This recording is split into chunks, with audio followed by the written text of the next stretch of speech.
All right, I know it's been a while, but I've got another episode of Collector Spotlight, much to the demand of the viewers of this Cajun Cardboard channel. I finally got around to doing it again, and I do apologize. Today, I've got Edwin Estrada on the channel. Edwin's a guy that I met up in Chicago at the National. We had messaged a few times on Instagram, but I really got to know him up at the National. We have a lot of mutual friends. Edwin's a humongous Jordan collector. He's got some big time Jordan cards. We talk about the market, the Jordan market, how the PSA 10s are rising, and we talk in detail about a massive raw collection that Edwin literally just picked up within the last 24 hours over in the Philippines, and his process about getting through that collection. You guys are going to enjoy this video. I promise this won't be a long gap between this collector spotlight and the next one, but enjoy this about 45 to 50 minutes interview with Edwin Estrada on this collector spotlight. Thanks for watching.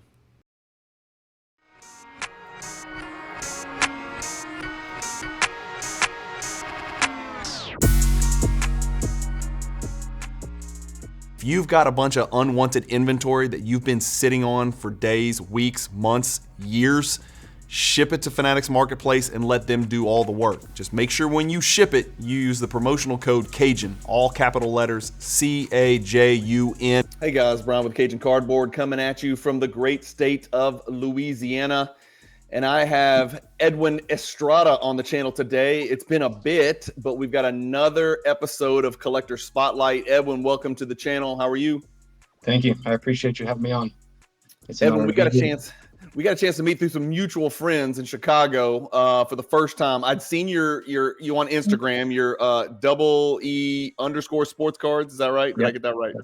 Okay. So the way that I figured out who you were is our mutual friend JoJo, who is, let's just say, if we had a contest to see who was the smartest between the three of us, he would not finish first or second. He said, "Oh yeah, go find Edwin. He's on Instagram. He's DoubleTree. He's under DoubleTree sports cards." And so I'm like, man, I'm looking everywhere. I cannot find Edwin. And I just met you, and you had flashed a bunch of Jordan cards, and we had gotten to talking. I was like, this dude fits right in. And I was like, I cannot find him. I was like, JoJo, what did you say he was on Instagram? He's like, look, he's right here. And he shows me on his phone. There's no T. It's double E because you're Edwin Estrada. Yeah. And so finally I tracked you down, and that's how you got here. And I'm happy to have you, man. I'm excited about this one because we share a lot in common. I'm excited to be here.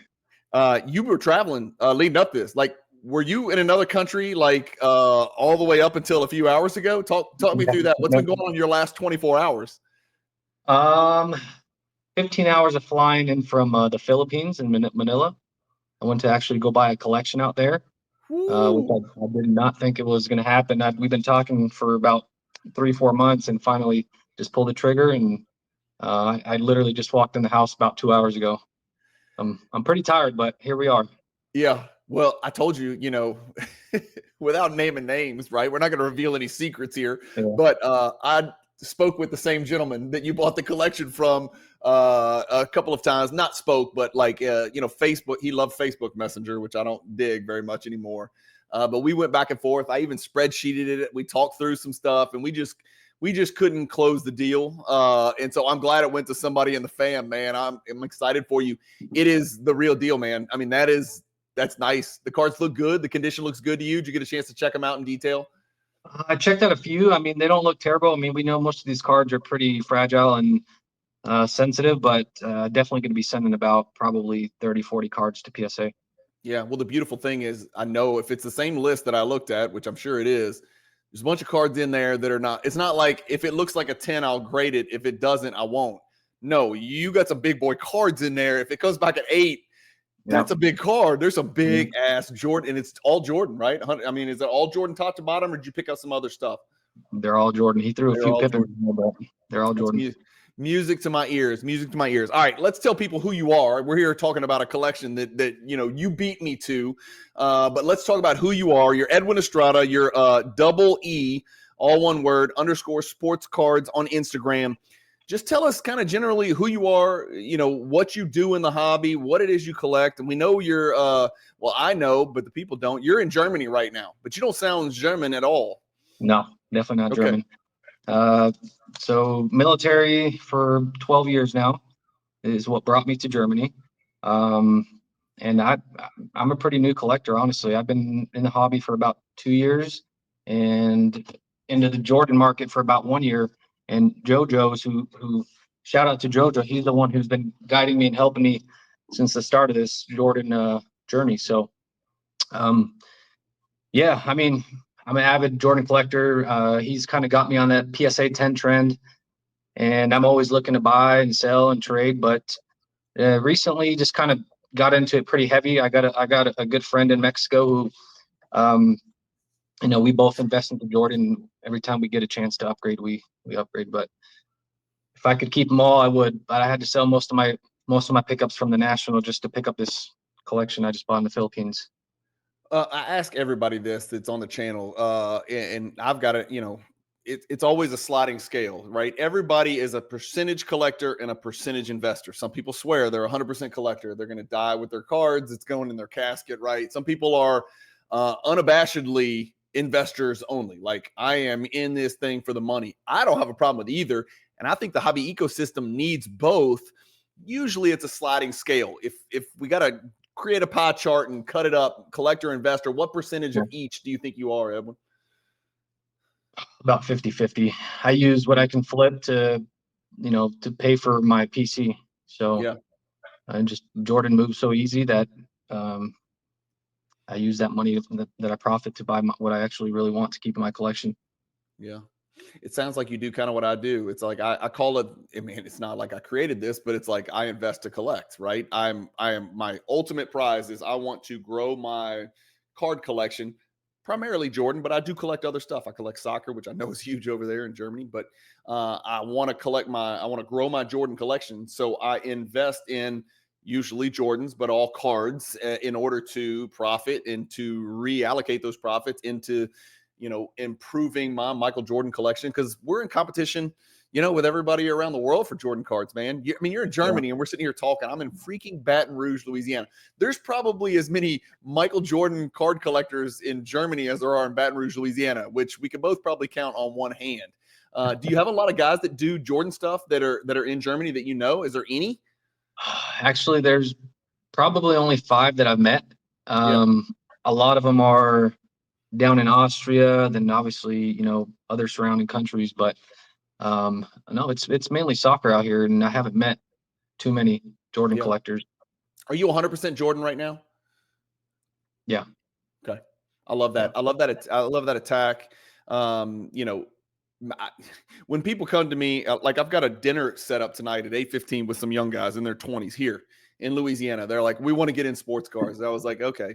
So I know why, because the money is starting to get good, right? Nobody was saying, I got to get in sports cards from 2022 to 2024, but now everything's running up in price. And so I try to advise people, master something before you move on to the next something, right? Don't come in scattershot. Don't come in thinking I'm going to do Pokemon, baseball, even just basketball. Don't think you're going to do exquisite Jordan, Kobe, Shea Gilgeous-Alexander, vintage Wilt Chamberlain. You ain't going to be doing this very long if you think you can master it all. Master your niche, right? And I love the Michael Jordan niche. Tell us again, when did you say you first came in? You didn't see this the first time this happened in 2021. You didn't see this run upward. No. Yeah. It got pretty wild. Yeah, it was wild. I'm telling you, when the cards that are doing things are a little bit different, but what they're doing is no different at all. We are seeing exactly what we saw in 2021. It's just the money is going into different types of cards. So there's going to be a correction coming at some point.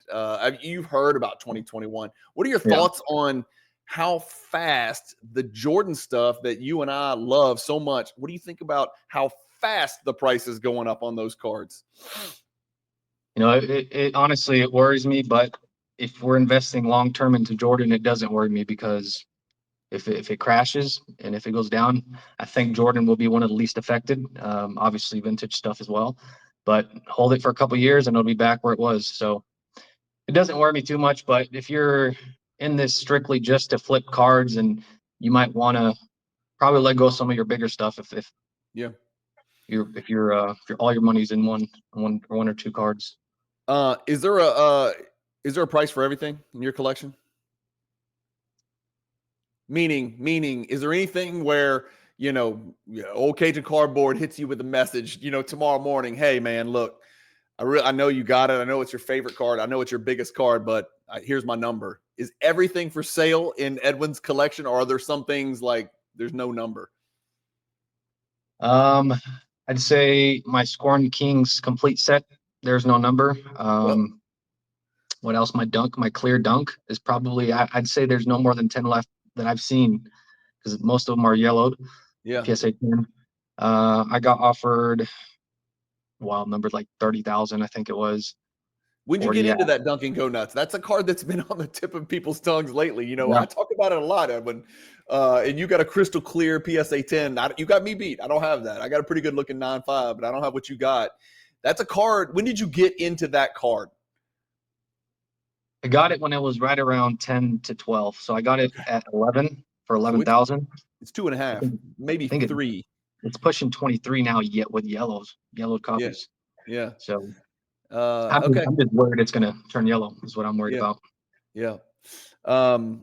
Okay. So just Jordan. I mean, this is going to be easy, man, because we'll just talk about Jordan. So here, let me screen share some stuff and just kind of get your thoughts, and we'll just kind of talk to people because, I've been doing videos for 4 years, man. I started this channel in late November 2021. And, I said this for years, Edwin, is, I occasionally say, once a month, once a week, whatever. I'm having so much fun making content. I'm having so much fun talking about Jordan cards. And that was in the middle of a bloodbath. That was in the middle of, 2021 on a downward arc. Not as much Jordan, but Jordan cards as well. Everything on your screen that you see right here, this card ladder index, every segment was red, except maybe one or two. And it would be something weird like wrestling or golf or Yu-Gi-Oh! Or something weird, right? Basketball down, football down, baseball down, all that red, bloodbath forever. And we started to see a little turn. We started to see a little bit of a change. And it didn't start with Jordan. It didn't start with basketball. But now when you look at the screen, you're looking at whatever this is, 30, 40 different indexes, 25, 30 indexes. Everything except golf, the Bowman 100, which I don't even know what that is, and tennis is up. And this is over the last 1 month. If we look at it over the last 6 months, it's almost the same. Almost everything's up over the last 6 months. Over the last 1 year, basketball, and this is where I'm getting to a point, I promise. Basketball's up 17% over the last 1 year. And again, this is just card ladders index, and an index is only as good as the constituent parts, but that's vintage. That's Zion, that's Ja Morant, that's Jordan, that's high-end Jordan, that's low-end Jordan, that's all of the above, right? Tons and tons of cards are included in that. But when we look at the MJ stuff, this is MJ over the last year, man, 35.68%. A lot of that is PSA 10 MJ stuff, right? Yeah. So my question for you is, you got into this as almost a disciple of JoJo, who's a disciple of me, and we're grade snobs, and we're not ashamed to admit it. Are you getting to a point where maybe I need to go look? I know you just picked up a collection that was primarily raw. Are you at the point where maybe I can't get a behind the glass PSA 10 or a board game PSA 10 or a 95 Beam Team PSA 10? Maybe it doesn't even make sense. Maybe I need to drop down to a 9, drop down to a BGS 9, BGS 9.5. Have you started to make decisions like that? Because I know I am. Oh yeah, no, I don't mind 9.5s. I do like the subgrades.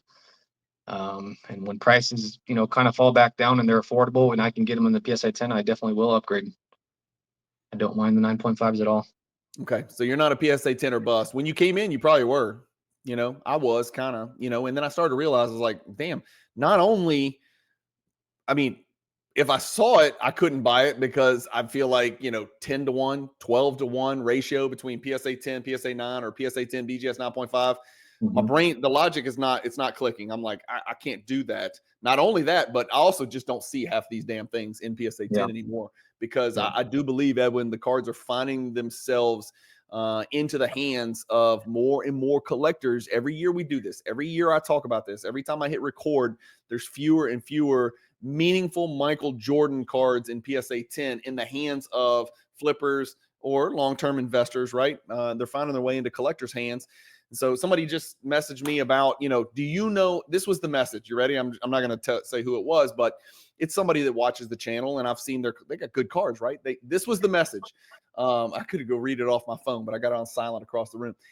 Do you know anybody willing to accept an absolutely ridiculous high offer on a 95 Beam Team PSA 10? And the guy knows I have a Beam Team PSA 10. So this was kind of a subtle way of maybe trying to, you know, poke the bear and see if I'll come through with a number. And I was like, no, man, I don't. I was like, I know you know I have one. I was like, but, I told the guy, I was like, I'm moving forward. I don't even want to hear your offer. Like, I don't want to hear it, because all it's going to do is, if you offer something stupid like 45 grand, it's just going to cause me anxiety, because I'm going to say no. And then I'm going to go tell my wife, you know, some dude just offered me 45 grand for a card I paid $8,000 for, 4 years ago. She's only going to say one word, sell. So it's just going to cause anxiety. So I'm getting messages like that. You ever think about Dunkin' Go Nuts? Let's use you for example. You ever think about moving the Dunkin' Go Nuts 10, picking up a 9, and then going to buy 7 other Jordan cards? Does that cross your mind, or are you set on that stuff? We'll worry about, the stuff I don't have, and just kind of move forward in that. I mean, at first it did cross my mind, and then I told myself I'm probably never going to find it again in a clear copy. Yeah. And I just start flipping other stuff that I don't necessarily want to keep, and kind of to fill that gap on the money that I lost out on. Yeah. But that's one I won't sell for a while, and probably all my autos. I recently started getting into some autographs. Okay. MJ stuff? Yeah. Okay, talk me through that. Talk me through that transition, because I haven't done that yet, but I've always talked about that's a possibility in my future. My pathway into that. There's a couple that I like the chronology stuff, because it doesn't seem like those autographs fade, because they're actually on the textured surface of the card. And then Exquisite comes to mind, for me, which would be a very pricey detour that I would take in the hobby. Talk me through that transition into autographs. It's always been overwhelming to me, man. It's a whole nother world. It's a whole nother segment of collectors. And, there's a lot of people that traverse both, but a lot of people are one or the other. You're talking about dipping your toes in the water. Talk me through that process and that thought process. I still don't know a lot about it. Wild hair, I decided that I wanted to kind of diversify, and maybe long-term investment autos will hold the most value, just because it's Jordan touched the card. He signed the card personally. There's something about just having and personally owning a Jordan card with his autograph that every time I open my cards and I look at them, I think long-term investment, if I were to sell one or the other, I'm going to sell my inserts and I'm going to keep my autos. Okay. I'm still learning the different types of cards, and why some stuff has much higher value than other cards, and obviously the bold blue autos with no fading. On higher end MJ autos, the grade on the card doesn't necessarily matter as much. You can get a 7 or an 8, as long as the 10 is an auto, is really what holds the value on the card. Yeah. As a 10 snob on inserts like me, are you a 10 snob on the auto grade? If there is an auto grade, are you a 10 only? Oh yeah. If I'm paying 30, 40 grand for MJ auto that has a faded auto, I'm not going to buy it.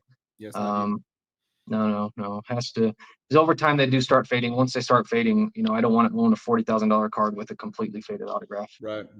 Having to explain to people that it was a 10 when it was graded, but it's not anymore. What about sticker autos? Thoughts? Hate them. 0. None. No chance. No. Nope. I'm with you. If I get into the Jordan auto world, there will not be one in my collection. I just won't do it. That's a tough one. Talk to me about Germany. You're in Germany. What makes collecting harder, you being in Germany? Why is collecting harder for you in Germany than me in domestic USA? The time difference. Take for granted, I don't know. So I'm asking, as the dumbest person in the world, like, is there any tax implications? No. Are shipping costs crazy? Is the time delay between purchase and receipt different? Is grading almost impossible? All these kinds of things. I don't know. I have no frame of reference. So I'm asking you, I've asked my guys from Australia the same kind of questions. Talk me through being a German high-end card collector. So because I have access to the military base and we have an Army post office, it is not international shipping. So I pay the same that you would pay over there. I can, express or priority, whatever. There is no tariff fees or nothing additional that I have to pay for. Now, if I do open a business, I'm supposed to claim it as a business, and I don't get the same benefits. But for now, since it's not a business, I don't have any issues. If I were to ship from my house, because I live in the economy, then I do have to ship DHL and pay international fees. But I think the hardest thing for me, it has been the time difference. I do a lot of raffling. I buy into a lot of raffles. That's actually what got me into the Jordan market. Is I won a PSA 86 Fleer, Yeah. and I was hooked. I put $60 into a raffle and I won a $8,000 Jordan. PSA 8. Yeah. Yeah. It was $8,000. I don't know what they're doing now, but it was $8,000 More. at the time. 12. I don't know. Yeah, probably more. Yeah. Is it true you only joined the military to save on shipping costs on cards? No, I didn't even know I was going to collect. Okay. I don't know. I just heard that. Somebody said that. I don't know. I just heard that somewhere. You got any cards on you? You don't vault at all then. So you keep all your stuff. Yeah, most of my stuff's in the States right now. I just coming back and forth and always moving. I try to not keep majority of my stuff here.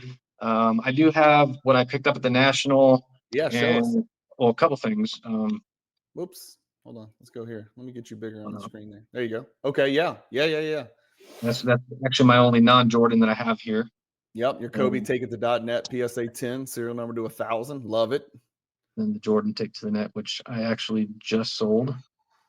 You sold that one right there? Yeah. I sold it. I sold it today. I'm trying to recover from this large purchase. Yeah. It was large too. I know how large. I know it was large because my offer was large and it wasn't enough. So I know you paid more than I offered. At least I hope so.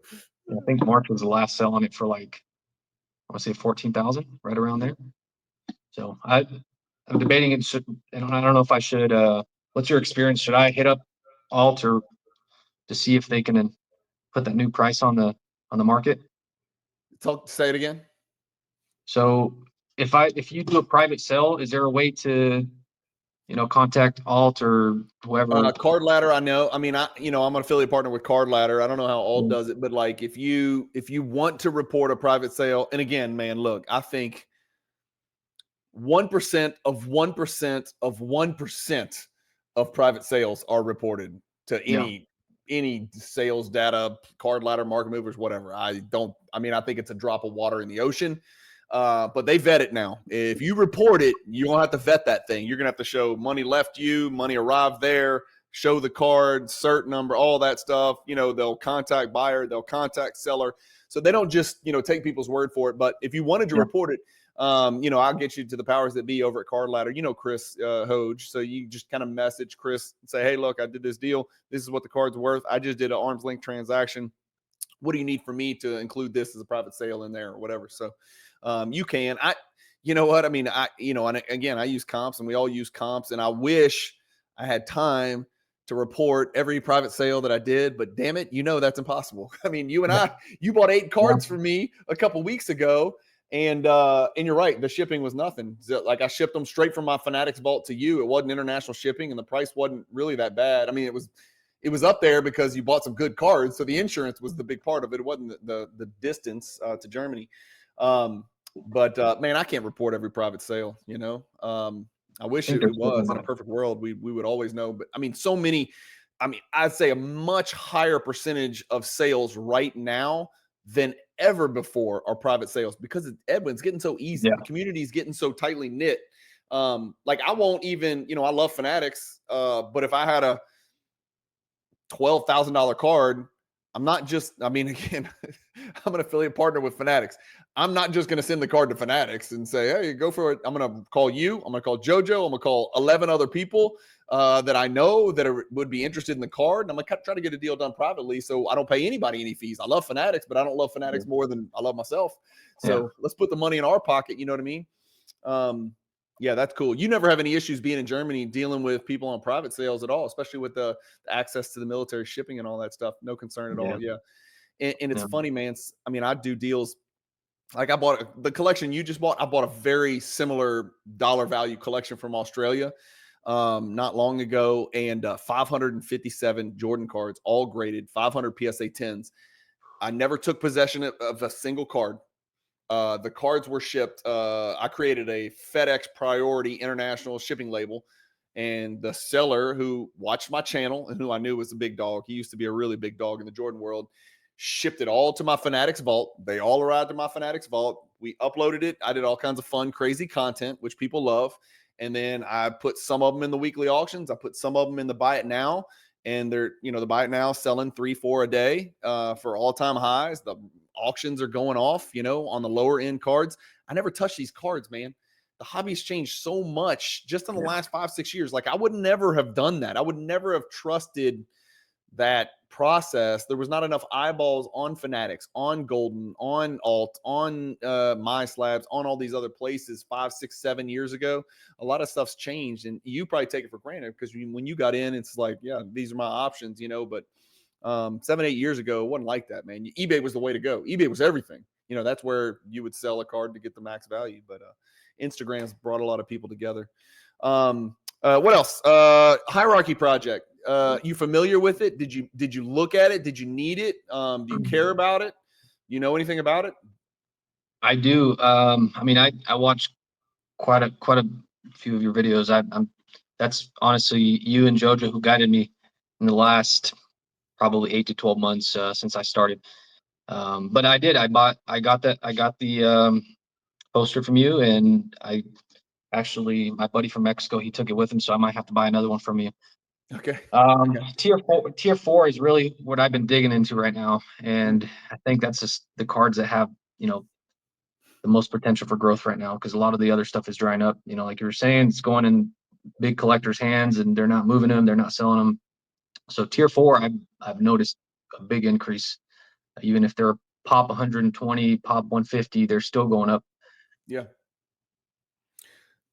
I'm with you, dude. And the funny thing is, people think, well, I'm just going to start at the bottom because that's where all the cheap cards are. Not the case. So, yeah, like $15,000 cards in tier four. Like, I think a lot of people would be surprised, and I have to remind everybody, I was like, man, when we created this thing and I thought through it, I wanted it to be like a visual buffet. I wanted the viewer or the new entrant to the hobby, like you're a perfect example. I wanted you to look at the poster, see something that you like the look of, aka a collector. I like that. What is it? Boom. You turn the poster over, you see it. Now I know how to search for the card. Now I know what the pack odds are. Now I know what year and what set it came from, what product it came from. I wanted that to be the first order of business. And then you worry about prices, right? And so that's kind of why we weighted demand and aesthetics more so than prices. Now it just so happens that and I don't know if it's a chicken and the egg. The cards that are in tier one, are often the most valuable cards in the hobby, and so maybe aesthetics leads to that, or maybe that leads to this perception that the aesthetics of a PMG Red are better than a Warp Speed. I don't know. But yeah, it's not a perfect science, man. It doesn't go from most valuable to cheapest. Yeah. So, and I'm sure you figured that out when you started looking at, level 1, upper deck wild serial number to 100 in tier 4, buried down there. Nobody knows what it is. Topps world class. What the hell is this? Well, it's $10,000, and it's pop 4. There's crazy stuff going on in tier 4. And so hopefully the people that buy the poster figure out that that's not just the cheap stuff down there at the bottom, Yeah. Yeah, I've been noticing. What's your favorite card? What did you pick up at the National? You picked up the Kobe. Did you pick up? You sold the Take-It-To.net. Did you buy both those Take-It-To.nets at the National? Yes, I bought those. I bought an East-West Jordan, which already sold as well. All the cards that I picked up, I did not want to sell them, but this large collection here kind of set me back a little bit. So yeah, which is fine. Let me see what else I got here. There's a lot of cards here from this collection that I'd never seen in person. So this is like candy right now. I'm going through all these cards and I'm like, if only one of these would 10, right? Yeah. This one, I know this one went up quite a bit. Yep. Competitive advantage. The Thrill Seekers. Thrill Seekers, yep. silky smooth. I've never seen in person either. Yep. And when you send that in, here's what you do. You just send it in and you pray. And you don't pray for a 10. You just pray for a number, period. You just say, please, for God's sakes, PSA, just grade the damn thing and put a number on it. It don't look terrible, but yep, Championship Galaxy. Those I think are doing in the realm of 20K right now. Yeah. Well, the Beam Team is one of my favorites. Yes. In my collection was the Beam Team. No, I sent you the guy who's selling the members only. Did you ever contact him? It's just I can't go there. It's just too much. Yeah. I made it. Yeah. I can't. Yeah.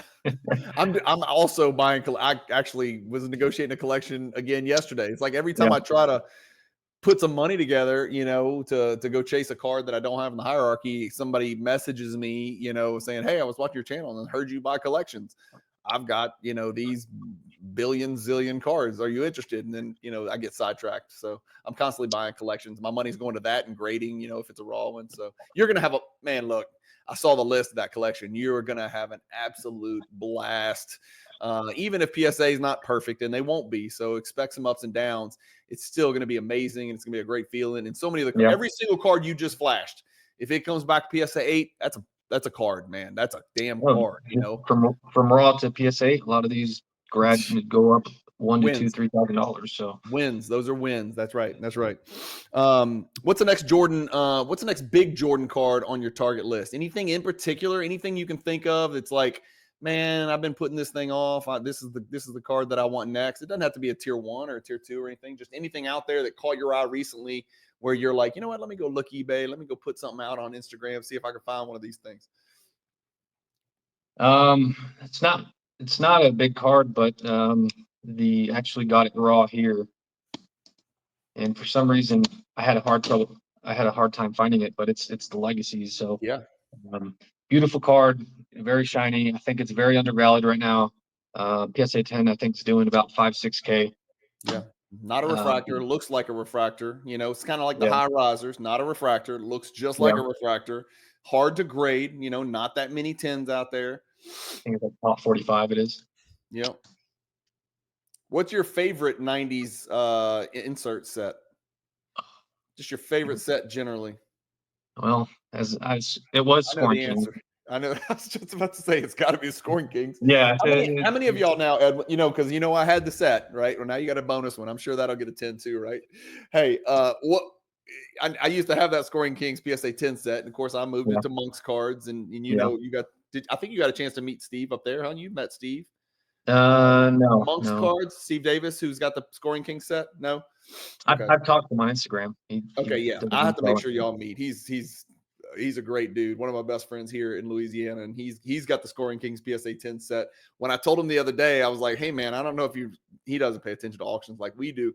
I was like, dude, the Jordan just did 23. He's like, what the hell? He's like, man, I might have to move this set. And I was like, well, it's just the Jordan. It doesn't mean Dominique doubled, so let's just wait and see. I know there's 2 of you guys out there, and I know both of you, so that's pretty cool. Is there a third one? I think you said there's a third one. Who's the third person that's got the Scoring Kings PSA 10 set? I got it written down in my notes. And for those of you watching, this is a big deal. I mean, I think it's certainly the most recognizable Michael Jordan insert card. It's the card that most often pulls collectors into the world of 90s Jordans. I will say that. It's the gateway drug. And when they see that Scoring Kings, and if it's a good picture or they help hold one in hand, that's the card that lures people in. That's the forbidden fruit that makes people fall for Jordan 90 stuff. And the reason the set in PSA 10 is so damn rare, the Jordan you can get, like it's going to cost some money now, but we can go get a Jordan in the next 48 hours. I promise. Dominique Wilkins, on the other hand, Karl Malone, David Robinson, Larry Johnson, man, good luck, man. You're talking about some single digit pop stuff at the very least, maybe low teens, stuff like that from what I recall. Yeah. And the other beautiful thing about that 93 Ultra Scoring King set is 9 out of the 10 players are Hall of Famers.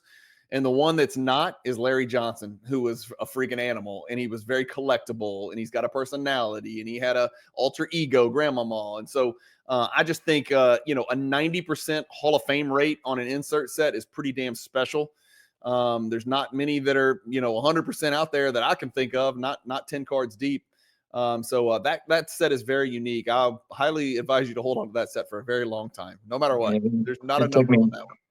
Took me 8 months of bribing the one that had the Dominic Wilkins to sell it, and I had to pay him about triple, quadruple what it's actually worth. Isn't it funny the things that set collectors will do, Edwin? Are you a set collector at heart? I mean, do you have other sets that you're working on right now at all? Just that one? No, I thought about taking it to the net after I had these two, but I had to sell them. But I think one set is enough for me, because I already know a lot of these sets are, have 1 or 2 cards that are damn near impossible to find, and it takes so much time and effort to try to wait for that one card, and then it may be 2, 3, 4, 5 years later, and then by that time I could have bought many more Jordan. You could have bought a bunch more Jordan stuff, right? Yeah. I always I do it. I can't stop doing it. Like, I'm a set collector. I've got like 7 soccer sets going right now, and every once in a while I'll be like, why in God's name am I buying a Gareth Bale fill in the blank when I could just spend my money on Messi or Jordan? Like, why am I doing this? I don't understand why I do this, but I always do it, and I can't stop doing it. And so I think you either got that weird bug to like complete something, or you don't. What's the biggest card in your collection? Exquisite, that recently bought at the National. I think it was like 65 grand. Let's pull it up. Let's do show and tell. Let's see if I can figure it out. It's an autograph. I'm assuming, right? It's not the base. Yeah. 2003.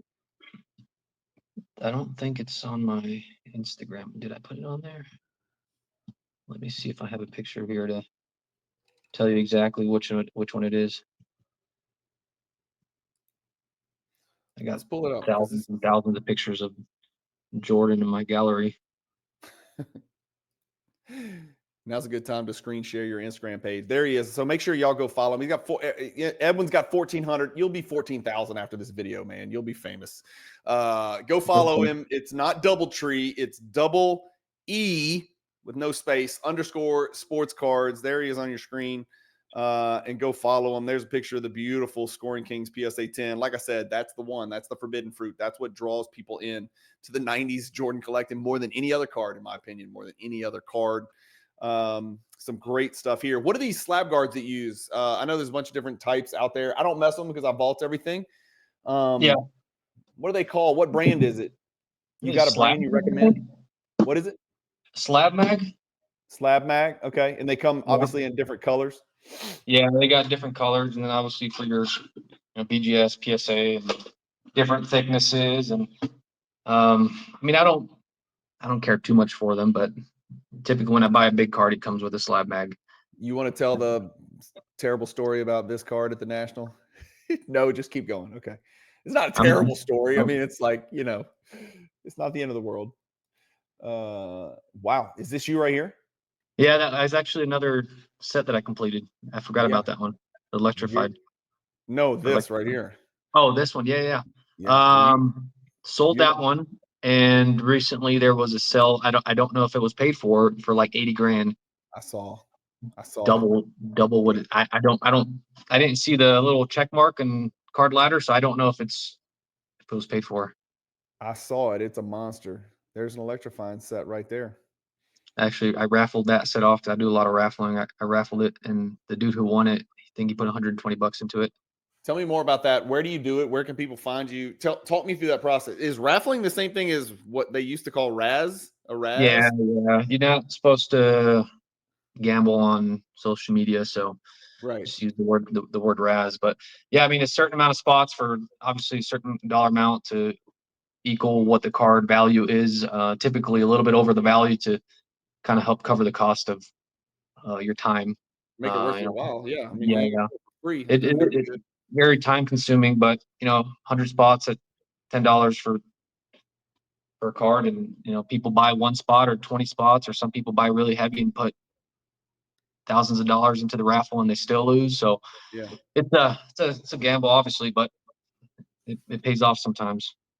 And where do you run those? You run them on Facebook? Yeah, there's various groups on Facebook, but Cardtastic is the one that I mainly use. Yeah, there's your Dunkin' Donuts. That's pretty clean copy right there, man. So the auto's a 03 exquisite collection. Gotcha. Yeah. And then what? Patches, autographs. What's it number 2? This one is numbered to 100. Let's see if we can find it. Does it look kind of like this? What's your grade? Yeah, that's that one there. It's a 910. Oh, that might be it. No, that one's got a better patch. This one came off golden. You got yours at the National? Yeah. Matt, MC Sports Cards. Man, what a card. Yeah, this is the kind of stuff that would get me into. It's the exquisite stuff, man, Edwin, that would pull me in. For sure. God, what an amazing card. Yeah. Does your patch look good? You got a great looking patch too. Not as good as that one. I mean, this is about as much as you could jam into a little fucking window like that. I mean, the window is tiny, like it's like not even an inch by an inch. I mean, and they've put a lot of colors and breaks in there. That's about as good as it gets right here. That's not normal. The patch is what really drives the price too. The patch and the auto. Sure. Patch and the auto. If you got a blanket, if you got one color on the patch, it's not as desirable. But yeah. You're okay buying autograph cards that don't have an autograph grade at all, like Cards PSA 9, no grade for the auto. Is that always a bad sign, Edwin, or is it just? I mean, is it a red flag or is it just kind of a orange flag? Is it a caution flag or is it a red flag if the autograph is not graded at all? Definitely a caution flag, because if someone is able to acquire a Jordan of that price, most of the time they're going to grade the autograph. But if it's authenticated or if it's not graded, then typically it's either a faded autograph, and is the reason why they didn't grade it. What if somebody came to you and offered you a big boy card for your whole collection? Big boy card. I might have to take out a loan or sell my house. No. You can't take out a loan. You can't sell your house. This is for your collection. It's a trade. Big boy card. Equal value. One card. A monster. A trade 1-for-1? You got a pretty big ass. Well, first of all, let me start off. There's only a couple cards out there like that. So maybe let's just say maybe somebody ran across and said, "Hey, look, I got 3 PMGs, whatever that is, $1 million, $1.2 million, something like that." Is that a kind of thing you would entertain? Is like maybe 3 cards for your 400 or 200 or whatever you got? Definitely don't have $1 million worth of cards. Yeah. But if I have to sell, I'm dead set on a specific cards that I would never sell. Yeah. PMG, for that money, what they're worth, I don't think I'll ever buy a PMG. You think it's run, huh? It's over. We haven't seen a red in a while. We haven't seen a red since January. Actually, I met somebody with a 9.5. The 9.5 red? Holy cow! In the Philippines. Yeah. I'm not gonna say is it one of the Go brothers? No. I don't know. Okay. Yeah. I've got the 3 PMGs, but I don't have the red. I don't have a red 9.5.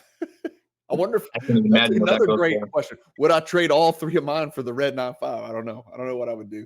I don't like answering those questions because it causes me anxiety. That's why I asked it to you. I wanted you to feel anxiety, not me. People ask me that all the time. If somebody gave you a PMG green for your collection, would you do it? My answer is always no, I would not do it. I would not do it because I talk about these damn things all day. I look at them all the time. I think through things. I try to maneuver. I love moving in and out of cards to grow this and this direction. Yeah. I'm constantly trying to grow. And I just don't know if I could hit that reset button like that. As much as I'd love to say, look, I'm one of the 5 dudes on earth that has a PMG green. I don't know if I could do it, man. I don't think I would. Stare at one card every day. Yeah. Talk about the same card. What am I going to be? It's like JoJo. He posts the same stupid Mahomes card, every day. And I told him, I said, look, I'm really close to I'm going to unfollow you on Instagram. If you don't sell that Mahomes card, I'm going to unfollow you. I don't follow football card collectors. And I especially don't follow people that keep posting the same damn card. So if it hasn't sold yet, JoJo, it's not going to sell. I think he gave it to Golden, which I'm sure it'll do better. It's going to do great right now. Yeah. Everything's doing great right now. His timing's pretty good with the NFL season coming up, and Mahomes is pretty damn good. So I'm sure he's going to do just fine. But yeah, I like to give him crap about that kind of stuff. So if I give you 50 grand right now, and I said, here, man, I need you to invest this 50 grand, but I needed you to get me back, 75 grand in value 3 years from now, where would you put my money if you were my fund manager? I mean, Jordan's. No, sure. that's not specific enough. You got to get more specific. You got to make a decision, man. I'm giving you 50 grand. You thinking $5,000-$10,000 cards? Are you thinking one $50,000 card?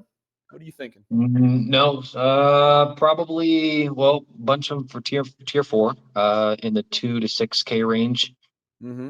I've already had a couple cards that I bought for $2,000 already at 3, and cards that I bought for 4 now doing 8. So I think that's the sweet spot from 2 to 6K, not crazy high pop, but still under 100 maybe.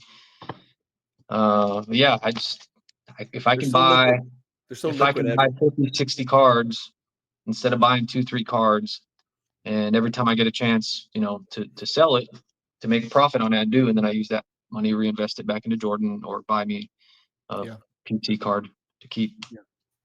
It's like 100 baby steps is sometimes better than 1 or 2 real big steps. It's just like strength in numbers. It's like 100% profit margin on a $1,000 card sometimes feels better than a 10% profit margin on a $10,000 card. It just feels better, right? Because you can do it more times, and you aggregate that, and then now you're really making moves. And then you up your your average number of the card. Your entry point gets a little higher, and then you can make a little bit more margin the higher you get. And of course, the risk probably goes up a little bit, but maybe not. I don't know. Maybe the high end cards are even less risky.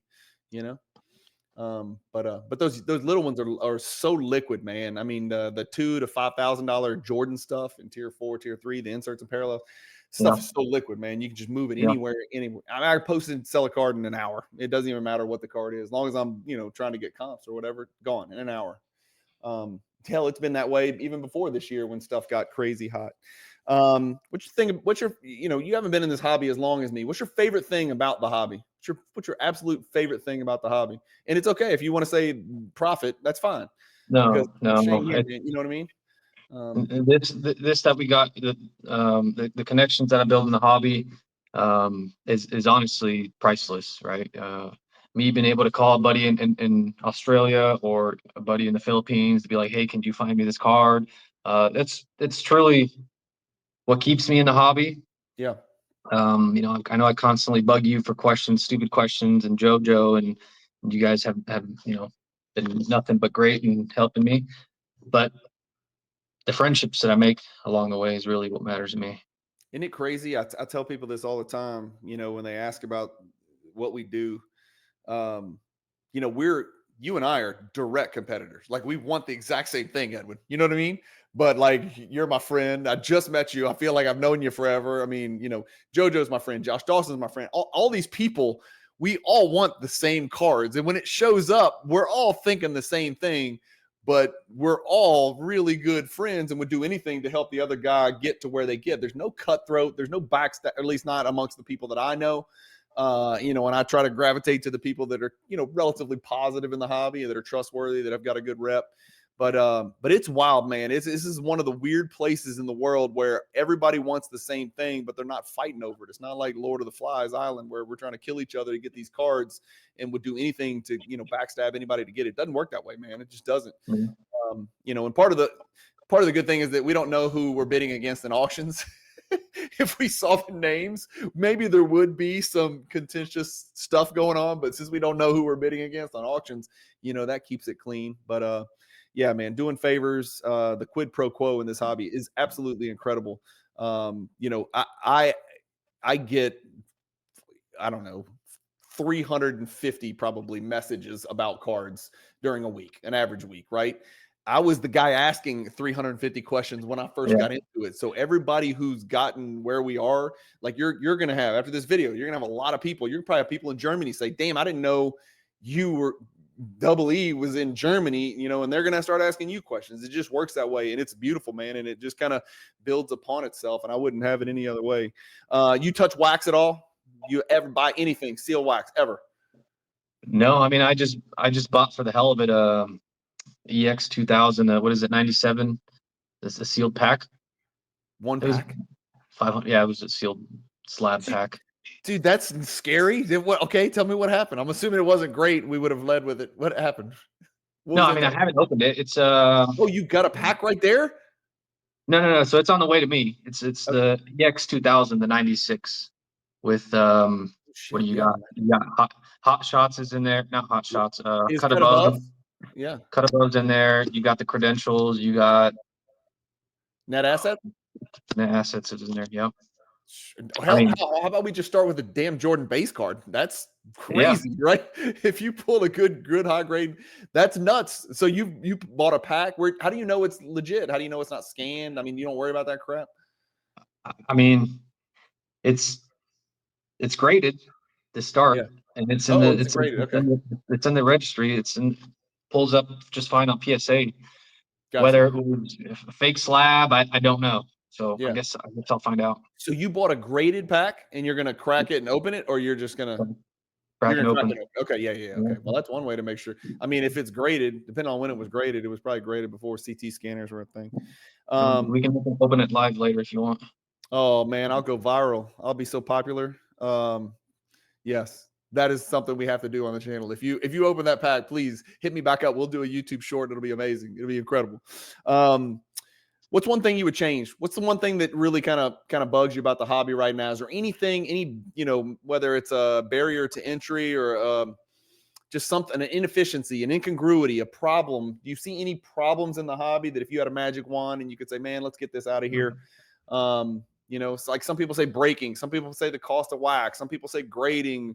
It's much easier for human beings to bitch about stuff than to talk about the good things, right? What kind of bothers you the most about the current state of the hobby? I mean, I don't know. I don't break. I don't typically buy wax. I think the major issue that I've seen is a lot of guys are in it for themselves, and the willingness to help sometimes is not there. A lot of guys come in and they invest in the wrong stuff, and they end up leaving because they had bad experiences. So I think if a lot of these guys that are just flippers, would be willing to help each other out and guide and steer people in the right direction, a lot, the hobby would be a lot bigger than it is, or Jordan market would be a lot bigger, which just, we've seen quite a big incline in Jordan market, which means everybody's kind of falling back on Jordan now. Yeah. But I haven't had too many issues other than that. And I came in and I almost left. I actually started buying surprise memorabilia boxes from some auction house. And I threw 10, 15 grand in there and I lost my ass. And I'm like, yeah, I'm leaving. I don't like this. Out of here. Yeah. And then, I didn't have nobody I'd ask people questions and they'd kind of just, they were in it for themselves. So they wouldn't help me out. And then until I reached out to JoJo, kind of guided me. But I think if we all came together and helped each other, the hobby would be a lot better. What's the first Jordan card you bought? The first one. You remember? Probably on my Instagram, because I was probably excited to own it. Let's see. You got some modern stuff up on here too now. You still got all these weird downtown stuff? No, that modern stuff's gone. I gotta delete that stuff. This is the stuff I like right here. This is the stuff that I like. I love it when people come to me and say, hey, I'm thinking about getting in. What should I look at? I never give them an answer. I say, go buy the poster. Go look at it. Pick the card you like the look of, then figure out what you can afford, and then buy it. That's what I tell people. But there's some cards out there that you can get in PSA 10 for about $1,000. And Intense, Sticky Fingers, Infuego. Intense card. Yeah, Soaring Stars. I love those entry level. I say entry level. I mean, it's still 4 figures, but those entry level Michael Jordan cards that you can get into. I just love those cards, man. I never get tired of looking at them. Right here. Here's another one. Right. Yeah. There's the Intense, which is now $1,300 card apparently, or 14 or something crazy, right? You sold it 65 weeks ago. I bet you didn't get 1,400 for it 65 weeks ago. No, I think it was like $500-$600. Yes, exactly. It's probably about a $600 card. I didn't get it. Yeah. So, well, man, look, thanks for joining. I appreciate it, especially coming back on a damn, like the Hobbit journey from Philippines. It sounds like you had a long day of airplanes and buses and everything else that goes with it.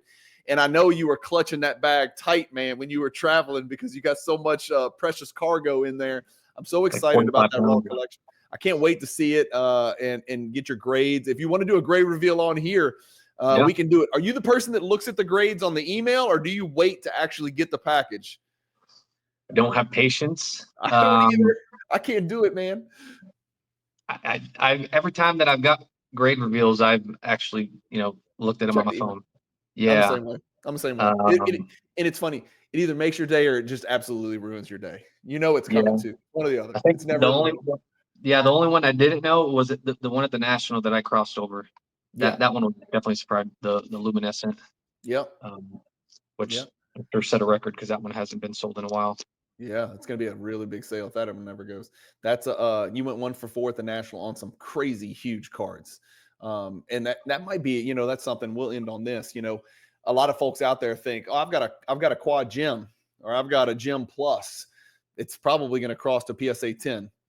No, it's probably not. It's not that easy, man. And I don't know if it's because it doesn't have the qualities and characteristics of a PSA 10. I think it's more PSA 10 protecting its reputation, that R10 is more important than your quad or your gem plus. It's more important than your BGS 9.5.